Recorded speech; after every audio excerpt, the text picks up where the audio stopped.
সেজন্য বিএনপি ও 18 দলের পক্ষ থেকে জনগণের আশা আকাঙ্ক্ষার আলোকে একটি সুনির্দিষ্ট প্রস্তাব মাননীয় প্রধানমন্ত্রীর উদ্দেশ্যে আমি এখন উপস্থাপন করছি।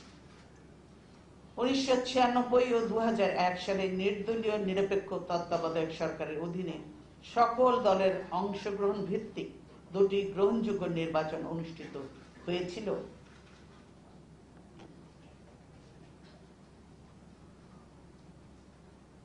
ওই দুটি সরকারের উপদেষ্টারা তাদের নিরপেক্ষতার জন্য সকল মহলে প্রশংসিত হয়েছিলেন। ওই দুটি নির্বাচনে একবার আওয়ামী লীগ, একবার বিএনপি বিজয়ী হয়ে সরকার গঠন করে।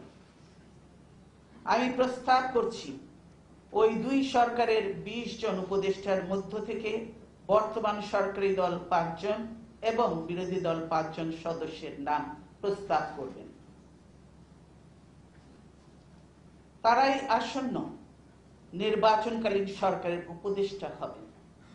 আমার প্রস্তাব সরকারি ও বিরোধী দলের ঐক্যমতের ভিত্তিতে সকলের কাছে গ্রহণযোগ্য একজন সম্মানিত নাগরিককে এই অন্তর্বর্তীকালীন সরকারের প্রধান উপদেষ্টা হিসেবে নির্ধারণ করা হবে।